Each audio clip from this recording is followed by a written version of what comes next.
everyone, this is Bethany C. Myers. Welcome to Full of Shift. Before Nico comes in, I just wanted to say hey, because I am sitting here with two super special, really incredible people, our doula and our midwife. Today we're gonna be having a conversation about home birth, and we're going to be talking about the spiritual side of things and also just like the kind of logistic side of things, answering a lot of questions that many of you had surrounding home birth, demystifying, debunking, all of that. But before we go into that, I think it's really important that we clarify that there is not one way to birth, and there's not a better way to birth. Birthing at home or unmedicated doesn't make you better than, someone who chooses to birth in a hospital with an epidural or whatever it is you need. I feel, especially after giving birth and having the birth that I wanted,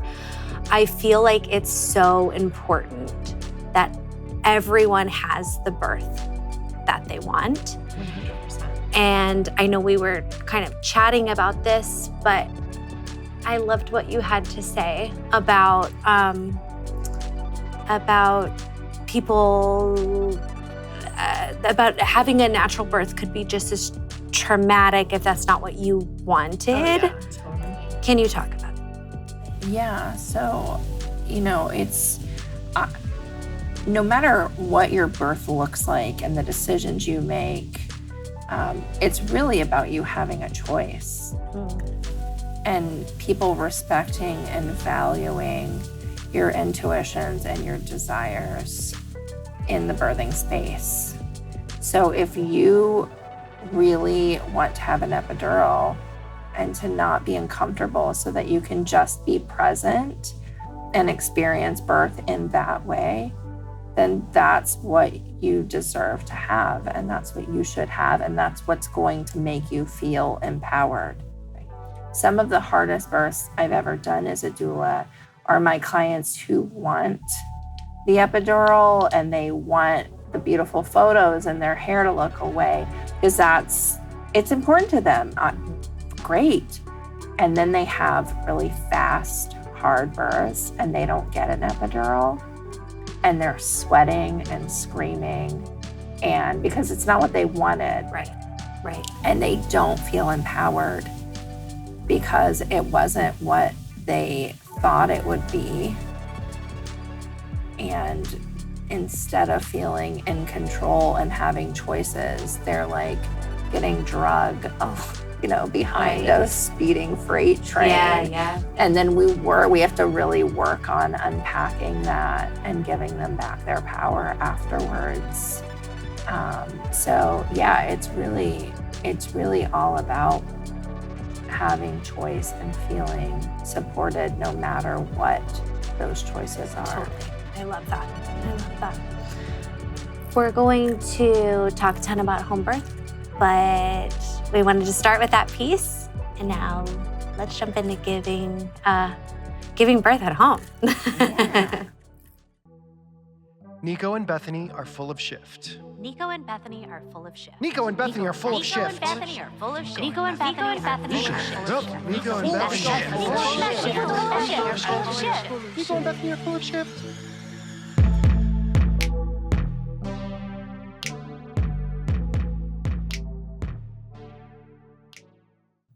Today's a little different. Today's so different, and We're I'm not so excited. alone at this table anymore. We have guests. We do. Hi. Hello. This is Sonia, our doula. This is Maya, our midwife. We are very excited. Y'all are both here today. And they're sisters. Sisters. We are. Birthing fam. A birthing fam. I think we should get into some of just like how we all came into each other's life first and go from there. Well, it started because I was very nervous about finding a birth team in Florida because we liked our birth team so much previously and just wasn't quite sure where to start. And we found midwives at a different practice first. And then I was searching for a doula.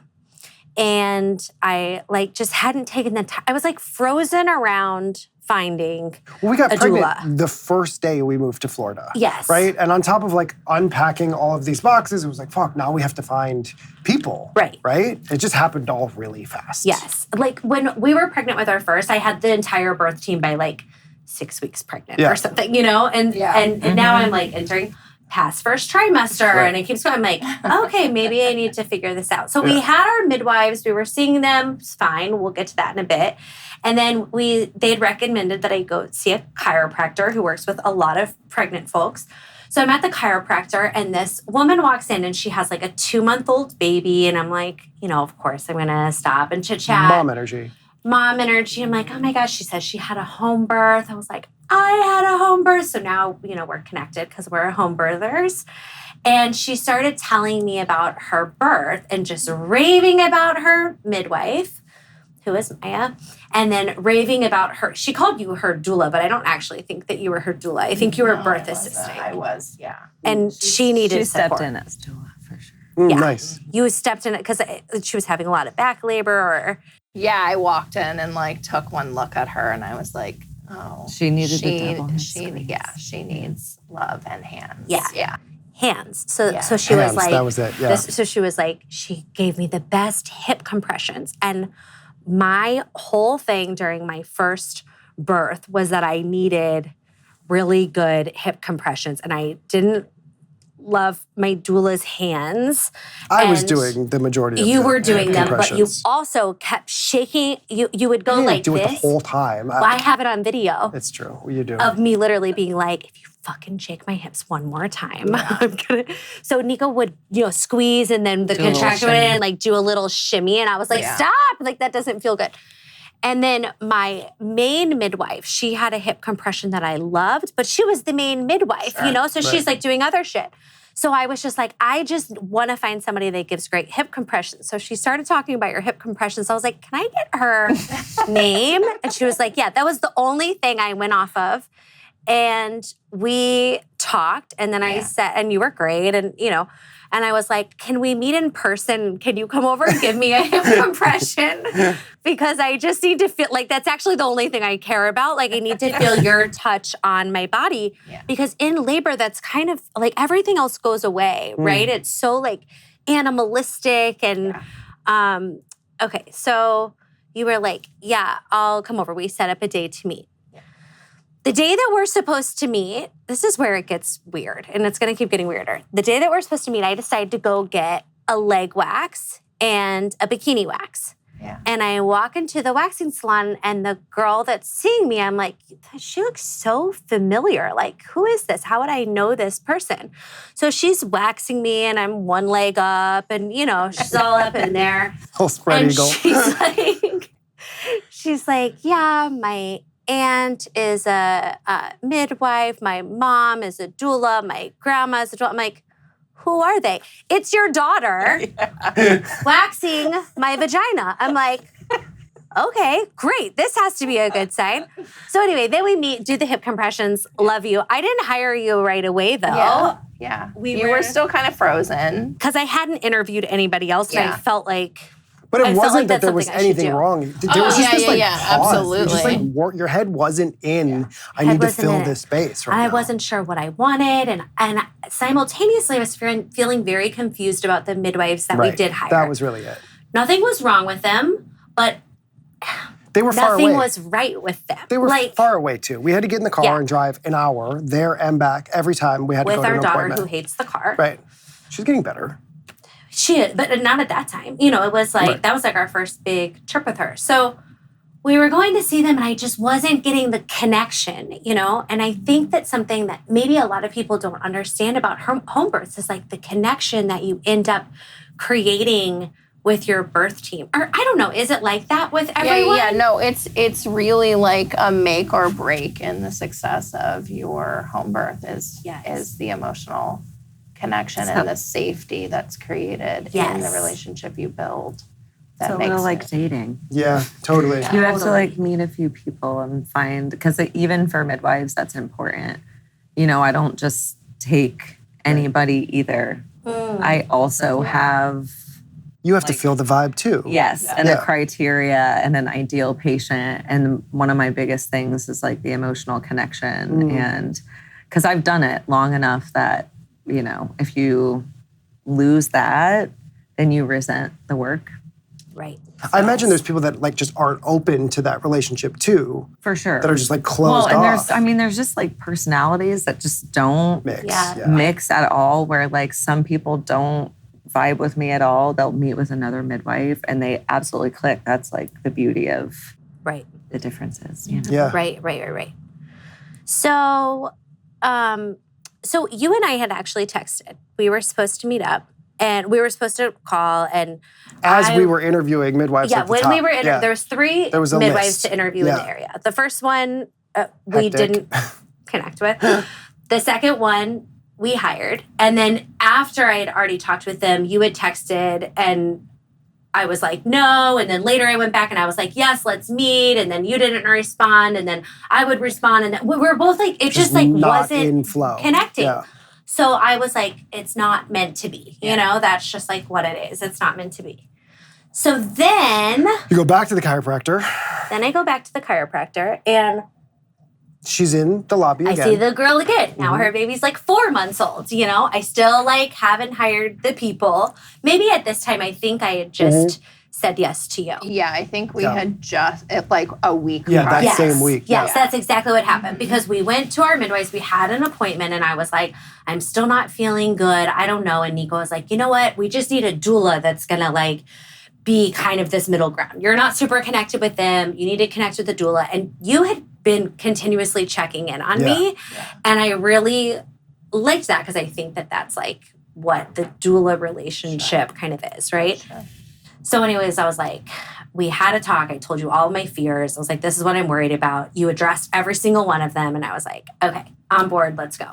So then I go back to the chiropractor and I'm talking with her and she's just like, keeps raving about Maya. I mean, she will not stop talking about her midwife, how amazing it is. She's like, I really think you need to meet her. I think you need to switch. Don't text her. Just call her. Just call her. The woman behind the front desk hears us having this conversation. She like walks by. She goes, are you guys talking about Maya? Like, and then we go into the back to talk to the doctor. Another person's like, oh, Maya, she saved my baby. Like the whole office like, Maya. I was like, okay, everyone's like, you have to meet her. I was like, all right, calm down. Then we go back to the chiropractor and we were like, okay, which one? Because he knows all the midwives, right? And I'm like, who do you think? You know, and he was like, listen, everyone's great, but like, unequivocally, you guys have to go meet Maya. With Maya, yes. So we get in the car and I'm like, all right, I'm going to text Sonia because I feel like we keep missing other time. I'm going to text Sonia and just be like, hey, I kind of do want to meet Maya honestly, in my head, I was sort of like, I just need to cross it off the list. You know, like let's cross off the list just so that way I can finally feel secure in the decision that we've already made. It was like the universe was screaming at us at this point to find each other. And at the same time, I'm just going to preface this here. At the same time, there is a fucking beep in our house, okay? This is the best part of the story. It drove all of us crazy. My mom and dad were over at the house. It sounds like a fire alarm battery. Right. What are they called? Smoke detector battery. A smoke detector. I had the ladder in the house. I changed all the batteries in all smoke detectors. Can't find it anywhere. I turned the power off of the entire house. Still beeping. I mean, for a week, like it's driving us nuts. 10 days, every 60 seconds, and 4 of those days you were gone. Yeah, that's true. 4 of those days I was gone. Yeah. Driving us insane. She suffered more. Insane. I had to point out that I suffered more.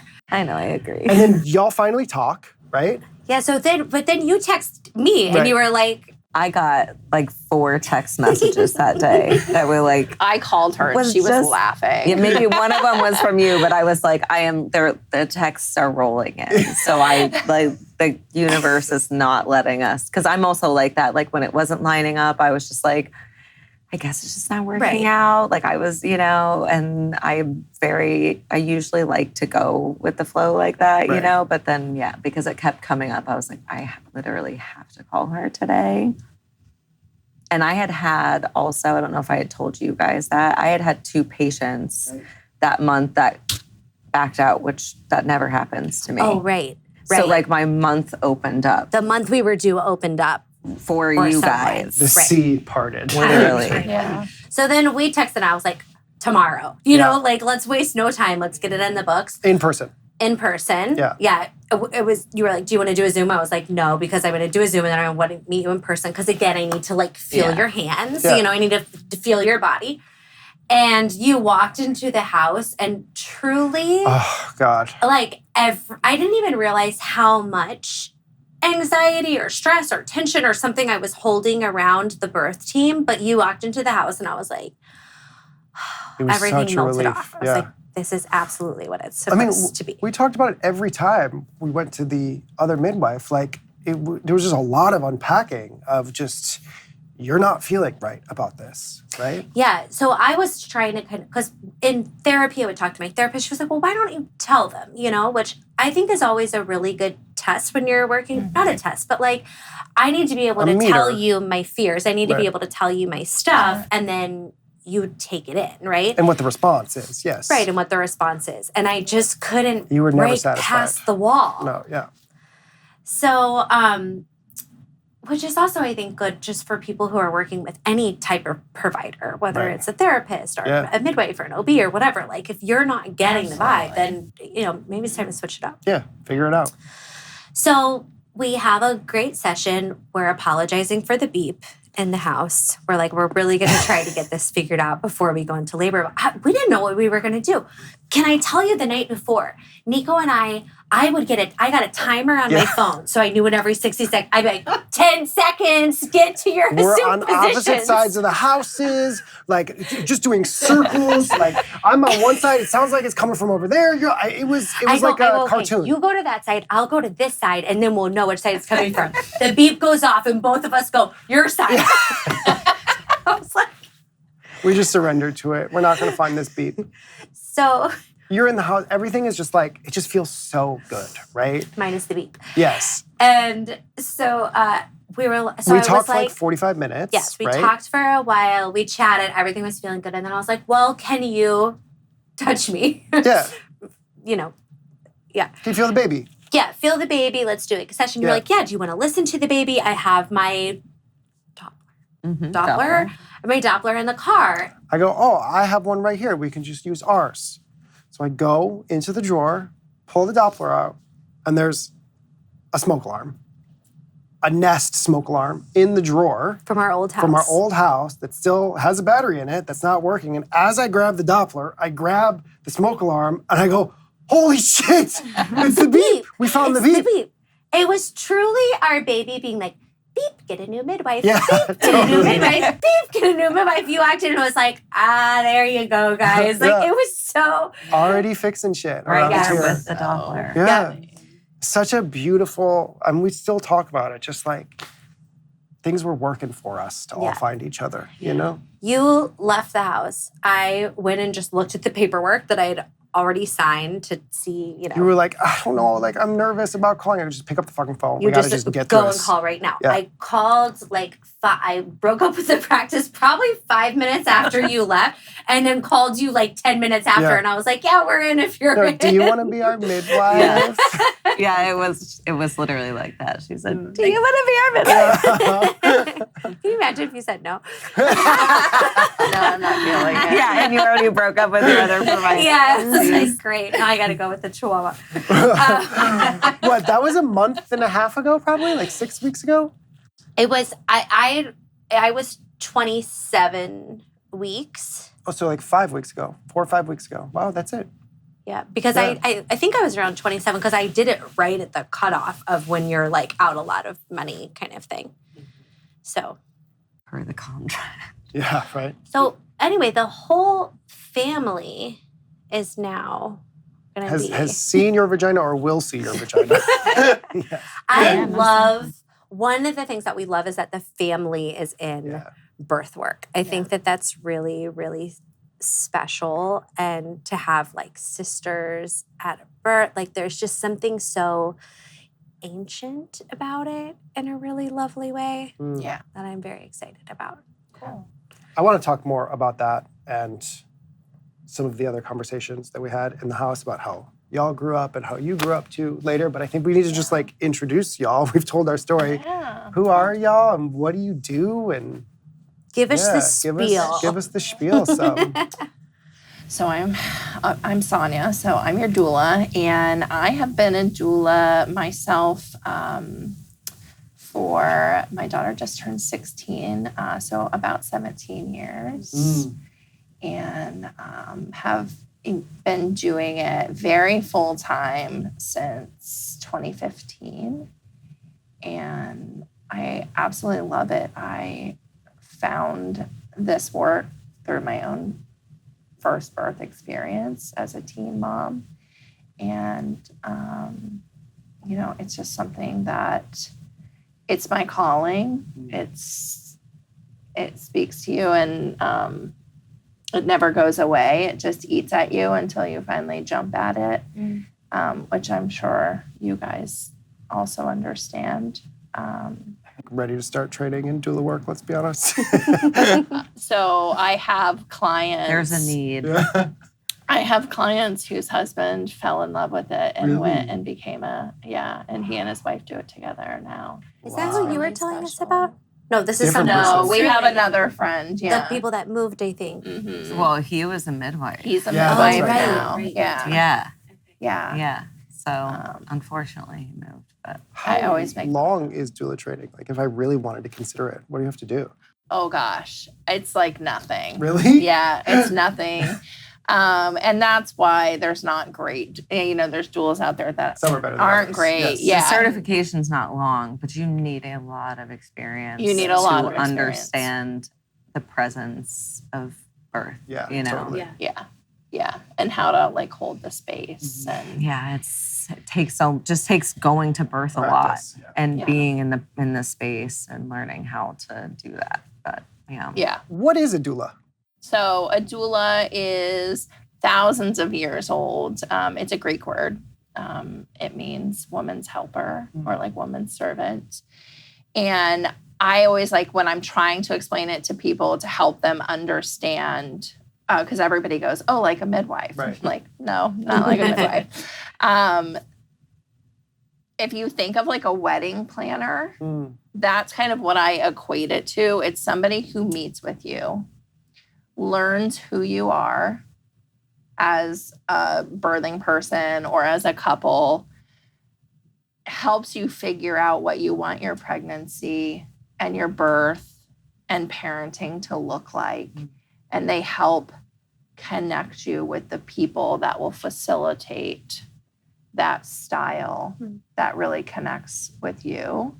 And then I'm there with you along the journey, answering questions, listening to you cry, giving you feedback, sending you like real information about things, not opinion pieces, not forums. And then I'm there with you the day of doing the hip squeezes and, Do you feel like a doula is more imperative in a hospital birth than a home birth? Do you do a lot of hospital births? I do primarily hospital Yeah. births. Oh, really? Yeah. Because I feel like there's like the advocacy part of a It's doula it's a in huge a space. hospital. Yeah, it's a big part of it. For me as a doula, the biggest, like kind of my philosophy on being a doula is I want to feel solid in that if I didn't make it to your birth at a hospital, you would be able to do it for yourself. You would have all the information you need. You Yeah. would know what you need to You say would to the feel- doctors. Yeah. Yeah, and just that just initial piece of feeling really confident in who you are and what you want. having a plan. And being connected to your own intuition Yeah, and valuing it above someone's opinion. right.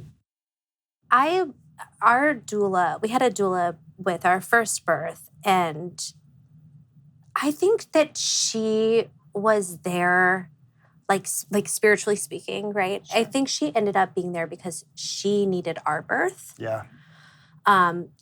She told us that too. She was just really, she was a very experienced doula. In fact, she had started, kind of like you guys have Bell House doulas, she had started a place in Brooklyn that was hers.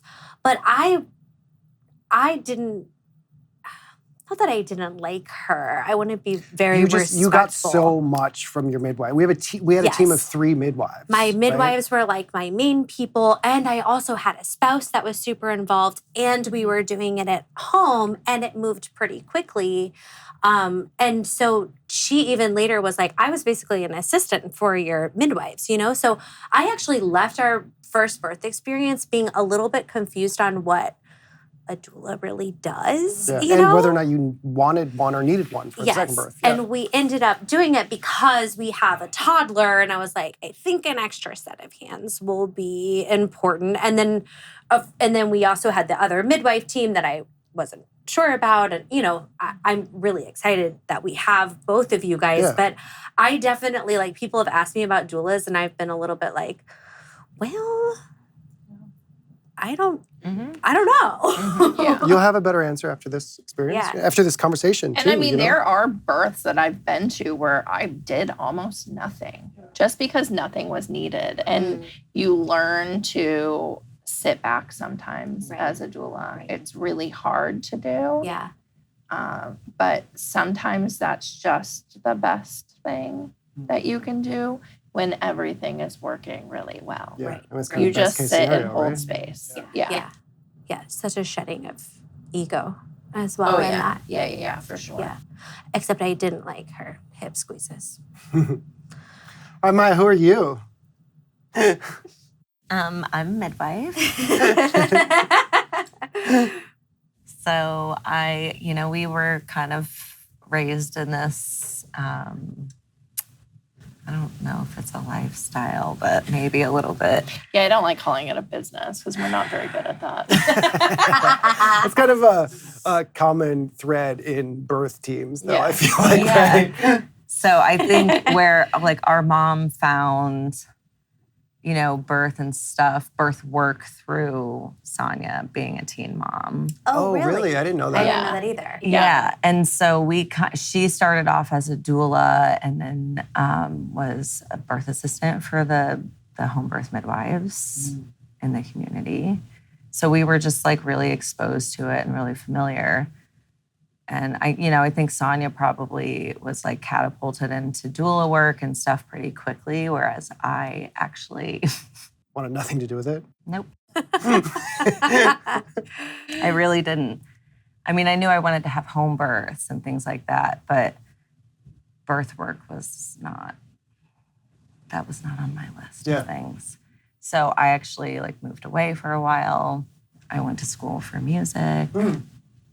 And it wasn't until I had my first home birth that I was just like immediately, I started school and she was 2 months old. Really? Wow. Yeah. To be a midwife. Yes. Wow. It was just one of those scenarios where had I been in the hospital, it wouldn't have gone good for me. You know, my midwife gave me a shot at having a home birth that was really hard and really challenging. And I just remember thinking, everyone deserves that chance. You know, everyone deserves a shot that I was given. I would have had a much different experience.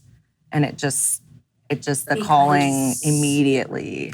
You were over 40 weeks, or your baby was breached, or so you were... Our father was actually terminally ill. And he was living with me at the time, and I was taking care of him full time. And just the stress of emotional, I was not taking care of myself. And I wasn't a midwife at the time, so I don't know. But I probably had preeclampsia. Okay. So I actually was kind of induced by my midwife at home because she was like, I'm concerned. Yeah. And I just needed to have the baby. I just, Yeah. Was your mom and Sonia part of the birth team there? Yeah. Yeah. My mom was my doula.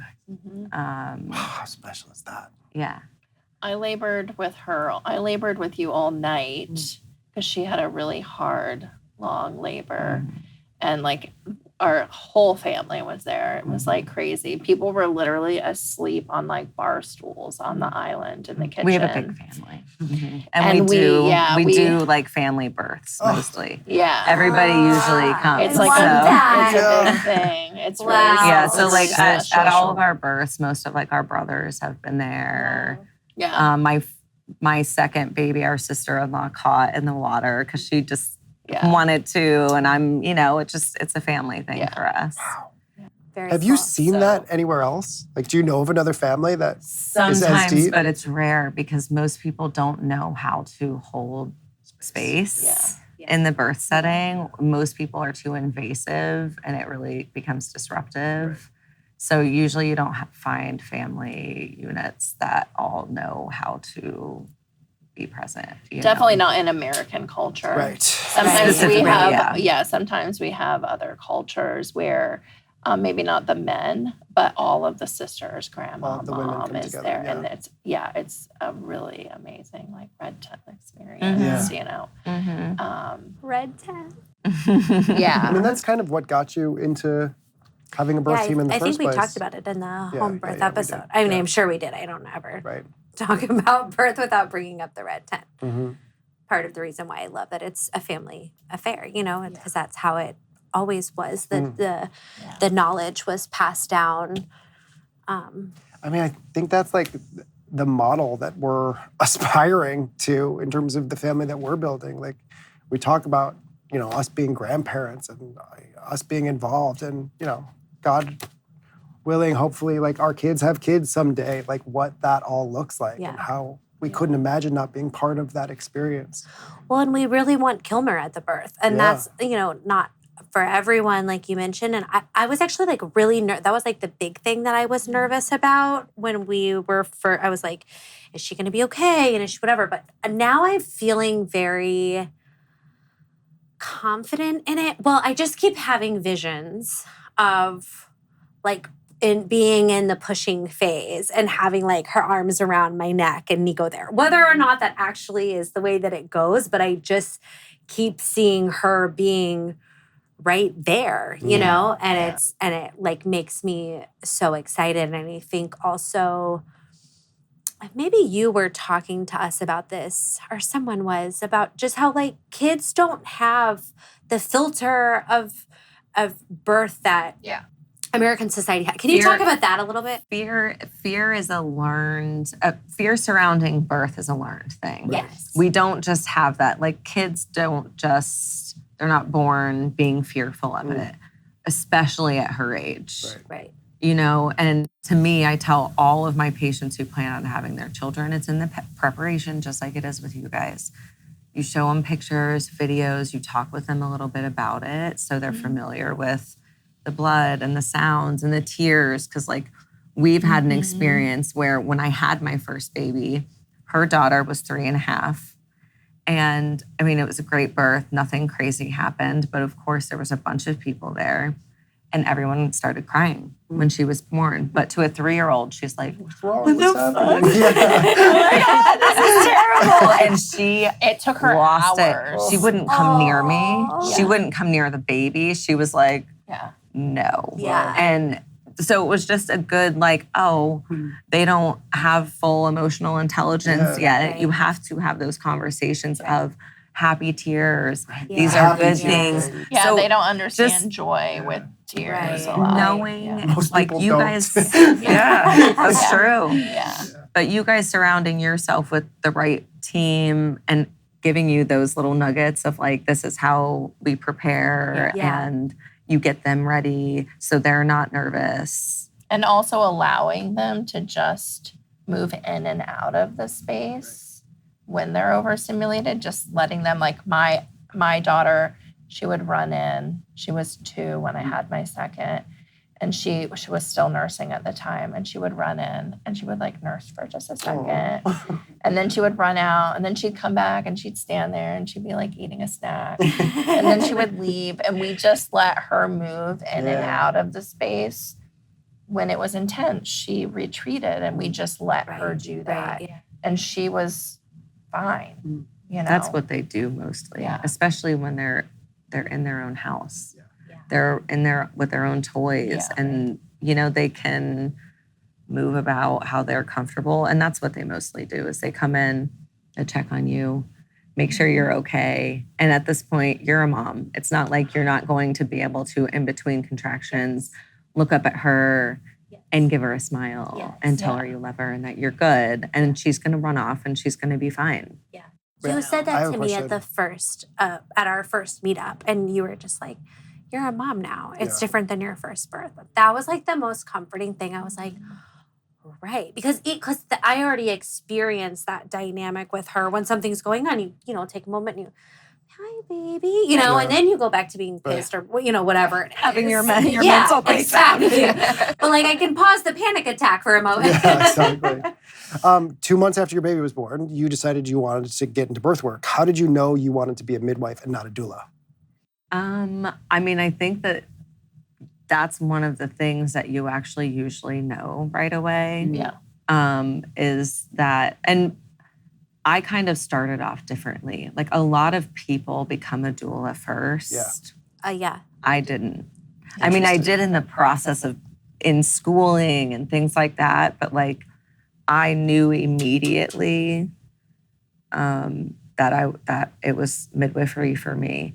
And I think most of the time that we do know that because because I'm truly not a doula. I can fill that role if I have to, but there is just different traits to carrying the weight that some people can't carry. You know what I mean? It's a whole different thing of support between doula and midwife. You know what I mean? Whereas I'm kind of offering the space of safety. Yeah. Right. And I care, and I hold that. Whereas most of the time I know it's going to be fine, but there is always that chance that it's not. And, you never get to actually put that down. You never get to take that hat off. So we actually, our babies are three weeks apart. Oh, wow. Yeah. So my first.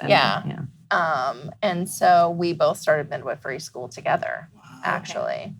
And I had to say, I actually am not in a space to hold the weight of what is needed to be a midwife right now in this time in my life. And I left school. Wow. Because I just said, I cannot do this right now. This is not the season in my life where I can hold the weight of what is required of a midwife. Which is really typical for midwifery. Like the average age for licensure is like in their 40s. Yeah.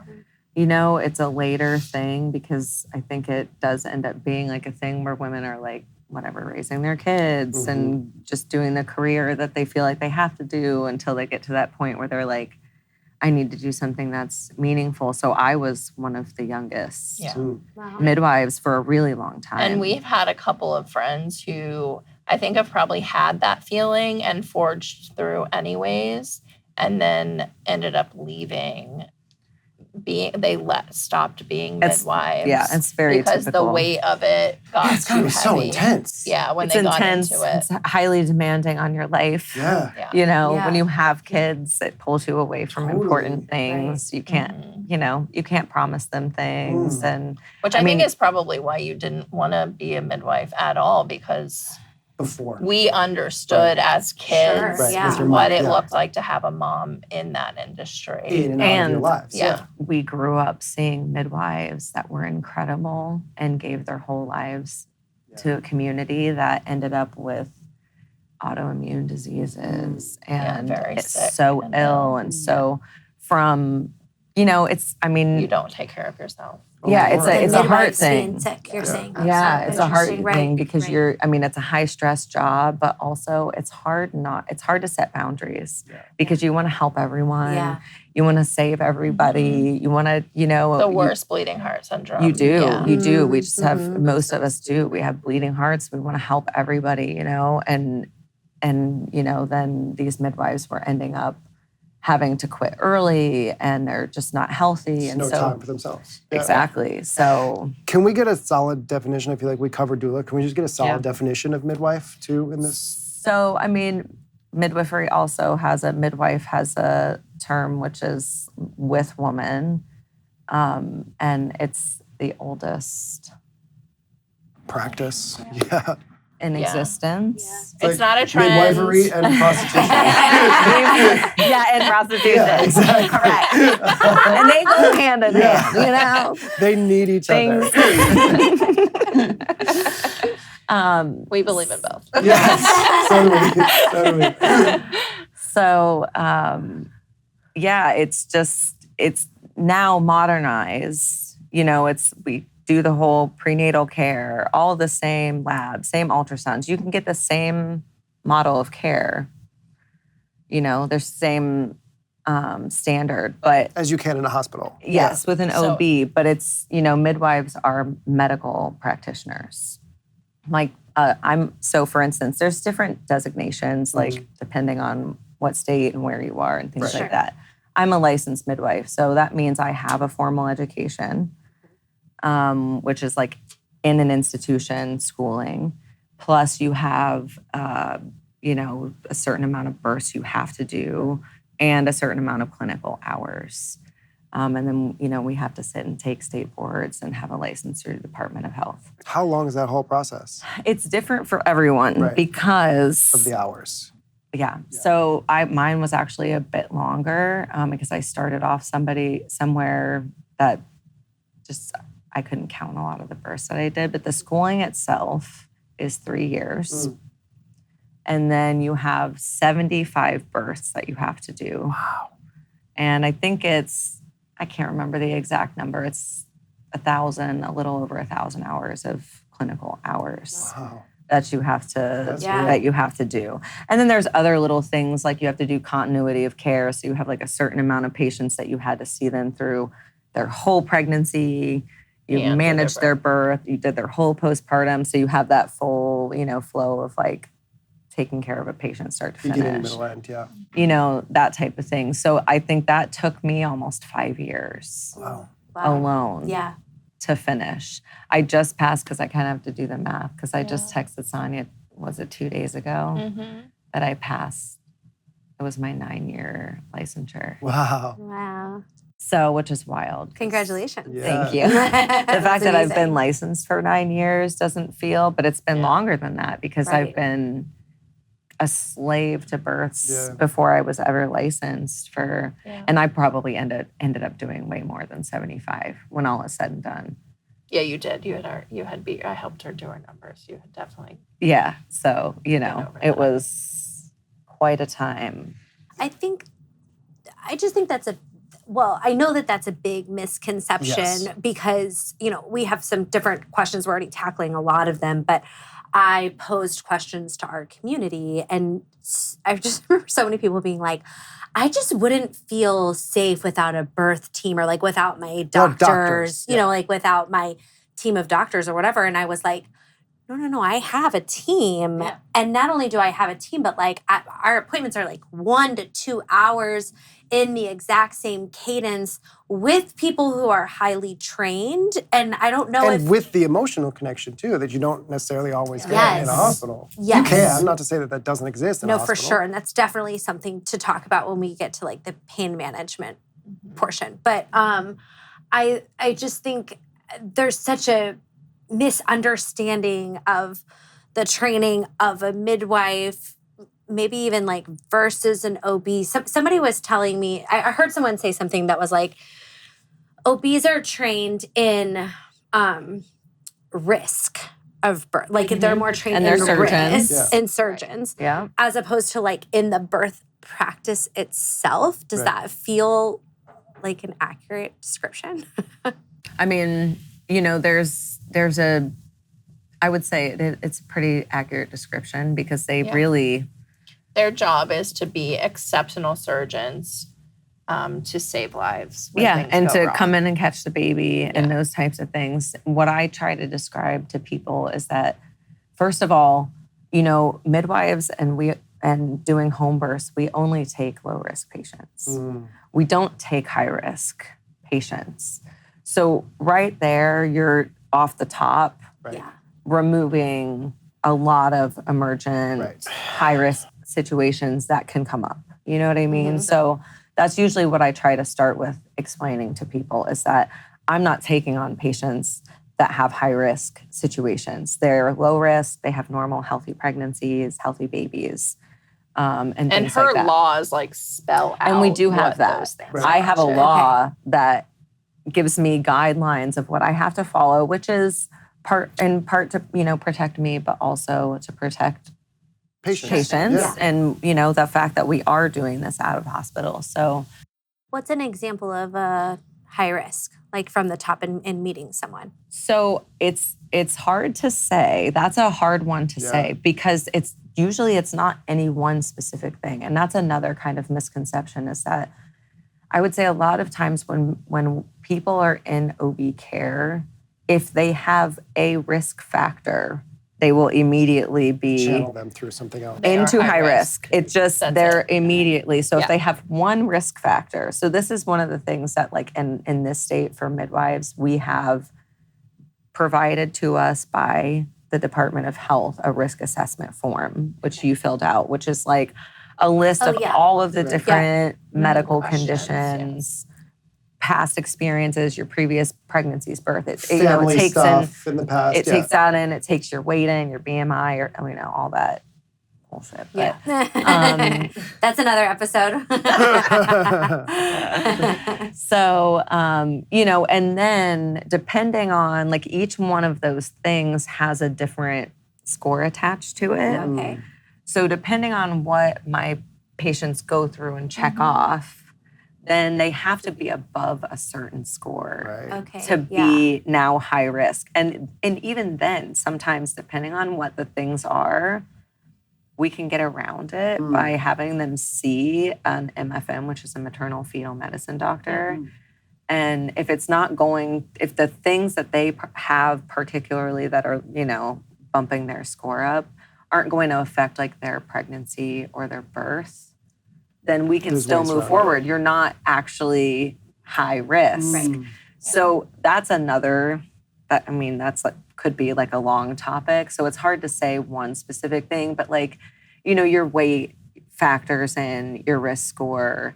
Like a heart condition would be a big one. Diabetes. Not for you all, but I feel like at a practice. I was like over 40, they're like if high you're risk. 35. Yeah. 35. I have a client 35. who's 34, but will be 35 when she delivers, and they've already she's already considered elderly gravid. Is there anything And about this was the young- thing that love we that. were. Is there anything about younger pregnancies that gets factored in? No. No. I mean, in the socioeconomic and that factors in.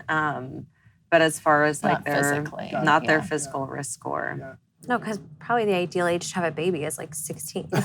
it literally is. I I mean, tell for, people, like, your body I'm like and any you teen know. mom I've ever had I rocked my birth. kills it. Right? Really? And they're badasses. You would think that they would be like more dramatic and more like.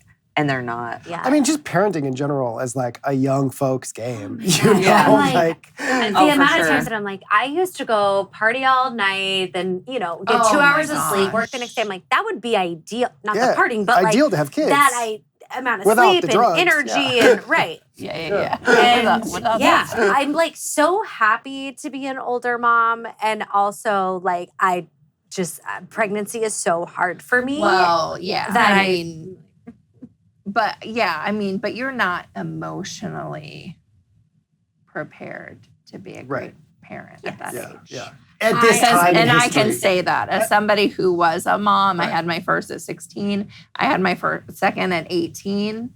I was not a great mom. Is Carly your first? She's my first. Yeah. She's amazing. I mean, I know I only know her from my wax She sessions, is. but she's like a great girl. She's an incredible human being. I'm so proud to be She's her mom. really awesome. Yeah, and she just turned 24. So, yeah. That's my little bestie. Yeah. So, okay. I want to talk. Did you have another question? I have a few, but it's okay. They're more like emotional and spiritual, but I think we should get through some of this stuff. Yeah. I want to get into the number one question that I think everyone has, including us when we first started, I asked way less of that this time. Yeah. But like, what do you do in case of emergency? What's the backup plan? I found when we first asked this question to our midwives that they were actually, they had several things that they were like, these are the most common risk things that can happen, you know, in a home birth. Here's how I'm prepared to deal with them.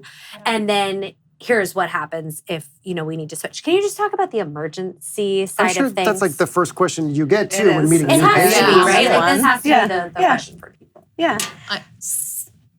What? Well, I was gonna say like an actual emergency happening at a home birth is almost non-existent because the midwives handle it before it ever becomes an emergency. Yeah, so that's one of them, is that in the monitoring, which goes back to like midwives being masters of normal. Or masters of normal. Okay, so I love that. Love Damn. that. as soon as something veers off of the normal path, I am able to identify it instantaneously. And typically we have rules where it's literally like the 3 strikes and you're out. You know, is that now if I have one thing pop up and I'm like, you know, depending on what it is, because like, you know, you can, we have like rules where how often we have to listen to your baby depending on what stage of labor you're in.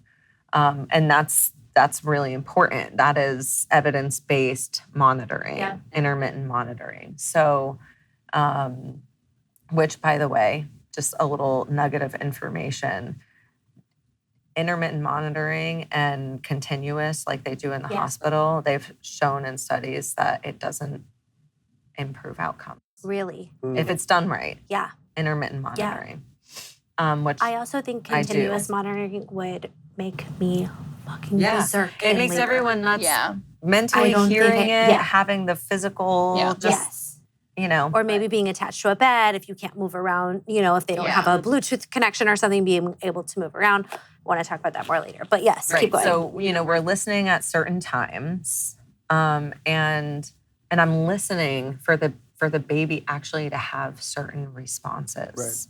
Like I have a trained ear to know how the baby should, the heart, that's my lifeline to the baby. So if I have a baby that starts to sound a little like funky, it's not like, oh my gosh, we got to like go right away. Because a lot of times that's a normal thing and we just need to change your position, you know, and then they do fine. Right.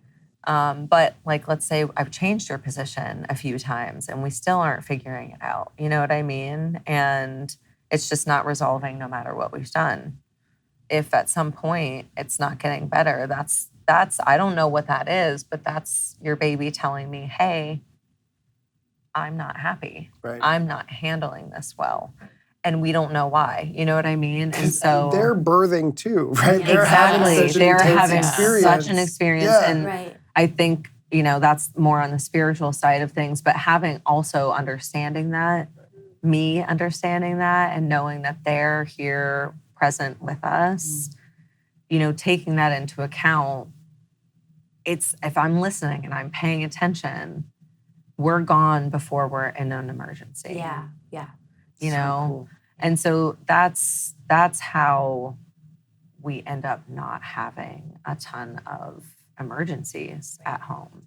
People think it's very common that like something goes wrong in a home birth. and It's you gotta be rushed common. somewhere. I mean, people think that Yeah, you just give because birth, because of the hospital. when do you hear when do you hear a good birth story? People people just love to vomit their trauma. Yeah, You know? or Trauma people bonding. heard Yes. stories. Everybody has a story. And so, or they have their own unresolved birth trauma, even if they don't remember it. You know, and so it becomes this thing of fear. And the majority of the time when people are like, well, what if something goes wrong? One of my favorite questions is like, well, what are your concerns? And they don't know. Most people are like, well, I don't know. I mean, anything could happen. And I'm like, anything cannot happen. There are actually not very many things that can happen emergent-wise at a birth that I cannot handle. Right. So, you know, I mean, one of the common ones is like, the most common fear question I get is probably, what if the cord is wrapped around the that's what I baby's was neck? just thinking. Yeah. And there's different numbers and statistics, but it's somewhere around 30%. I just always say, just assume the cord is, because it's well, they're not breathing through their. I mean, but that's what people start thinking, and it when you don't know about birth and what a normal physiological birth looks like and what the baby looks like and how it all works. I mean, because there's so much fear surrounding, when people see it, they're like, what the fuck is that? Like, what's going on? Oh my God. And, you know, with the cord being wrapped around the neck, I'm like, well, they're not breathing. They're not breathing through their yes, trachea. They're not breathing They're not usually breathing there that at way. all. All their oxygen is still going through a cord. And it's not that a cord around the neck can't ever be an issue. But in the entire time that I've been practicing, I've had maybe 2 ever be problematic. Yeah. And still I was able to figure it out, you know? And so that's just one that I'm like, that's almost never an emergency, you know? One of my patients a few years ago, she's a doula and incredible, and she was having a ton of anxiety in her pregnancy for some reason, because sometimes when you know too much, with anything, we make worse patients. But you know, she went and had like a late ultrasound just for fun, and the ultrasound tech caught that the baby had a cord at least 2 times around the neck, and she was like so freaked out and was like having to work through all of this anxiety. We actually have a really cool video from that birth of her standing. She pushes the baby out, pushes the head out, and I'm like unwrapping a cord. I think it was 4 times I counted. I'm like 1, 2, 3, 4, and the baby slid right out, and it was not a problem at all. You know what I mean? We've had babies born that have true knots in them. Wow.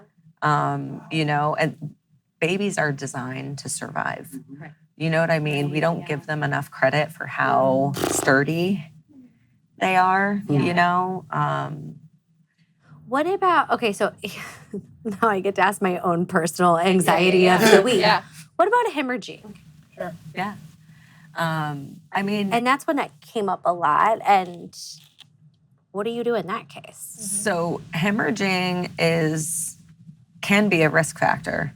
So that's something that sometimes I'll talk about ahead of time. If you've had babies before and you have a history of hemorrhaging, then I know that and I'm prepared for it. A lot of times in that case, we'll do what we call active management. So if I know you have a history of hemorrhaging, because we're at home and you can bleed dangerously very, very quickly to a dangerous level, that I'm like, instead of waiting for that to happen, why don't we just not?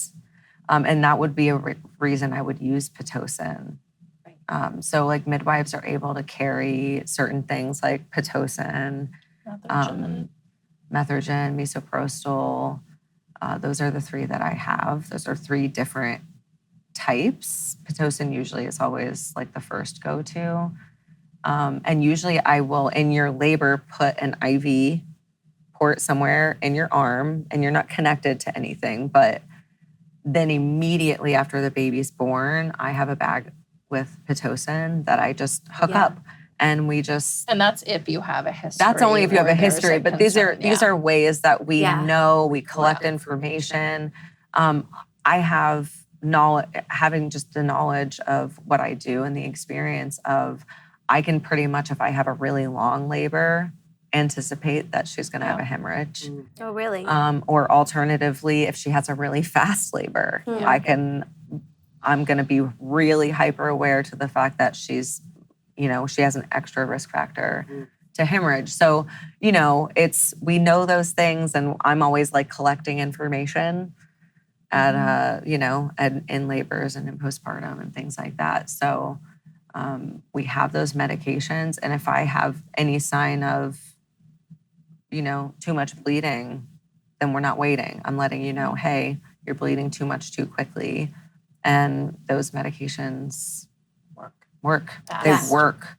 I mean, they work really, really well. I can remember one time ever twice that I transferred for too much, like a hemorrhage that was too bad. And, my whole career. So that's, if you're paying attention and their risk factors and you know what I mean? A lot of times you can get those things under control before we're in a true emergency. Right. So I think so I've been obsessed with listening to birth stories right now. There's a podcast called The Birth Hour. It's just stories on top of stories. I may be listening to too many stories right now, to be honest. I think I may need to chill out. You've said that a few times now, so. I know, but I'm loving Yeah, they're like addictive. Uh-huh. They're so addictive. I listened to them at Kilmer like right before I went into labor, but now, like you said, like I'm getting too much information. So maybe this will be like hemorrhage, aspiration, like, all these things. Yeah. But where was I going with that? The peacefulness that comes with two things. One is like the peacefulness that comes with a home birth and like the energy that you bring, and hearing so many women talk about like different experiences in a hospital, maybe of all of a sudden it's like 911 emergency, really stressing out the mom and the baby, and therefore the baby, right? And then also doctors in a hospital, because there are amazing hospital births, and anyone who has a hospital birth and that is what you need, I think that's amazing. Like we're not negating any of that, you know. I think that's like, some people want the epidural and like that's what power to you. But also having doctors that like don't bring that fear along with it, and just what a difference it can make for the experience. And I love home birth in the sense that it is so like everyone's quiet, everyone's just like doing their job so that you can do your job. And it's very low intervention. And not intervention. Is intervention the low? Yeah, they're not doing intervention. So do you feel like the people feel so risky about birth because a lot of times there's so many interventions that actually causes more problems that then leads to, right? Like it's like a trickle down effect. And I feel like that's why a lot of the risk in home birth is mitigated, because you're just letting mom and baby do its thing. Well, I think the main difference is birth in a hospital is set up for the hospital, and birth at home is set up for the mothers and the baby. It's just like two completely different things. And there's different preparation on your end. Like you do things differently. You prepare yourself differently to birth, to labor and birth in that environment than you would in a hospital setting, because you know already that you don't have access to those things. So it's a huge shift that you make to successfully manage your emotions and your pain and your levels that you wouldn't necessarily have to think about. So I like my clients who are delivering in the hospitals, and they're like, I want to have an intervention-free natural birth. And I'm like, great. Let's really work on that, because the power of suggestion is so strong. Especially in that like final hour. When you're struggling, are you kidding me? And somebody's like, are you sure you don't? Do you want this magic elixir that'll make everything go away? Oh, yeah. Are you kidding me? I've had labors like that. Oh yeah, my personal life. Someone was like, "You want an epidural?" I've been like, "Yes, I love that." I want meth. Like I want everything. Like meth may not be the right one. You got a drug? Give it to me. No, I was like, I will take. I mean, I do remember sitting there in my head thinking, if I were in a hospital, I would take every drug possible. I was trying to give there you is no weed and 100%. wine. You didn't want anything. I know you want. That didn't sound good. But somebody to like just to take the edge off. Great, 100%, 100%. And you just When you know you don't have access to those things, you just do different. Well, question, like in preparing for a home birth, is there something in your mind that says, well, if I ever needed that, I could always just go to the hospital and get it? Some women have that in their head. Most of those women Transfer or don't come out of it feeling incredibly empowered. Right. Because they struggle and they think the whole time, I should just go. I should just go. Yeah. I can't do this. I can't keep doing this. This is too hard. It's really, that power of suggestion is. Is that the main reason why people do transfers? Because they just tap out? That's one of the number one, pain management. Right, pain management. Yeah. or exhaustion. Yeah. Like not being like pacing. I would say exhaustion for me. I almost never have patients tap out for pain. Right. It's almost always they've been doing it for so long and they're also stalling out. Yeah. That it's not an emergency at that point, but they don't have the energy. I work with a lot of midwives. That's her number one. That's not it. And that's because she really supports her patients so well that they don't, they labor like champions. Like the one birth I can think of that we did recently, I was like, this mom, oh my gosh, we've stayed friends because I was just like, you are such a trooper. She labored so far past what anyone ever would have labored. And she just kept going and she kept asking for more time and asking for more time and asking for more time. And Maya and I both knew like that it was not in the cards for her, but it was safe. And so we kept giving her more time until she was like emotionally ready to say, okay, let's go. Yeah. What are some ways people can just manage exhaustion and pain in a home birth setting? Oh my gosh. I'm sure there's so many. In any setting. Right.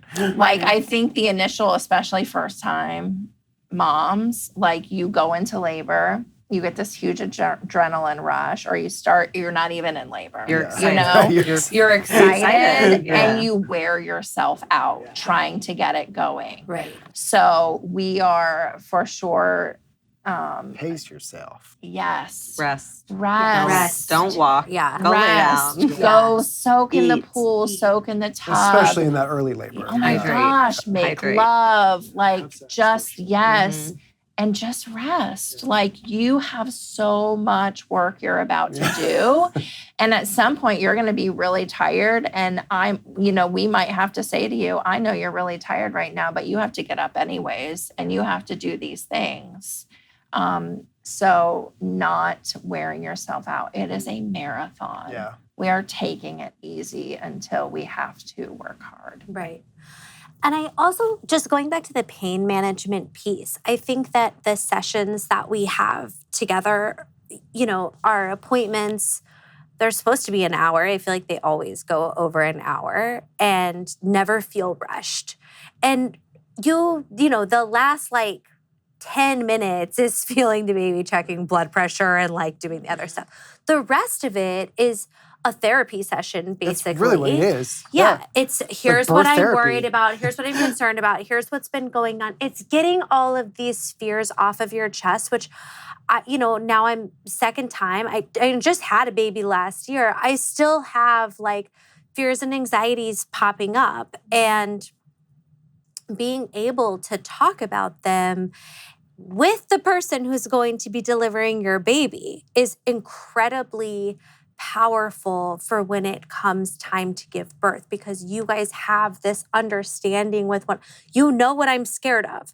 So if that starts to pop up, you can reassure me to keep me calm. And I think staying probably calm is really important for your baby staying calm too. It starts so early on. And I don't know that everyone realizes just how beautiful and peaceful and considerate the process really is. Maybe not for everyone, but in my experience. No, and what's really crazy? I think it was in 2022, ACOG every year does like their annual convention, and all the OBs, everybody is supposed to go, and and they learning all these, and there's all these talks, and the presidential talk, I think it was 2022, was specifically on a study that they did, and I believe one of the main focuses was on the African American community, the Black community. And it was specifically on how when women felt supported, no matter what was happening, their outcomes were better always. Yeah. Dang. Like literally, they're all of life. They're literally living like it was the difference Yeah. between did they hemorrhage, did they have postpartum depression. Like it was actual medical outcomes were better when they felt emotionally supported. Yeah. And I'm like, thank God we finally said this. And I'm still waiting for things to change. Well, for us, that you know. translates to, because if you build a trusting, communicative relationship with your patients, when you're having an emergency and I'm looking in your eyes going, hey, I'm so sorry, this is what's going on and I have to move quick, you're like, okay, because this is what's going on and I've included you and you understand. But and I you don't actually don't even feel scared most of the time. Most of the time. It's even the same like when I'm resuscitating someone's baby. In the hospital, a lot of times you're just, their baby's gone and they're like, what's going on? What's going on? We don't know what's going on. Whereas when we're at home, your baby's literally on your chest, still connected to the umbilical cord. And I'm telling you guys, skin to skin. touch your baby. Touch your baby. Talk to your baby. Your baby knows you guys. Yes. This is the safest place. And even that feels maybe not scary, but it removes so much of the unknown fear, which goes back to the original topic. When it comes to birth in general, if you have a fear, usually it's an education issue. Right. And so, and having the right support system that's able to even guide you. And that's where a doula comes in heavily as well, especially in a hospital setting, is we're educating along the way. Yeah. And the goal is to remove the unknown because that's what's scary. Mm-hmm. Yes. It's always the fear of the unknown. Yes. What if? Yes. What if? But and if you just figure out what it is that could possibly be and what we're doing and how we handle it, it just removes so much of the fear. Wait, hold on. Before we continue, we have a lot more to talk about, but I kind of feel like we should just put the rest of this episode on Patreon. Make the people go to the next place. So if you want the rest of what we're talking about, get your ass over to Patreon right now. Bye. Nico and Bethany are full of shift. Nico and Bethany are full of shift. Nico and Bethany are full of shift. Nico and Bethany are full of shift. Nico and Bethany are full of shift. Nico and Bethany are full of shift. Nico and Bethany are full of shift.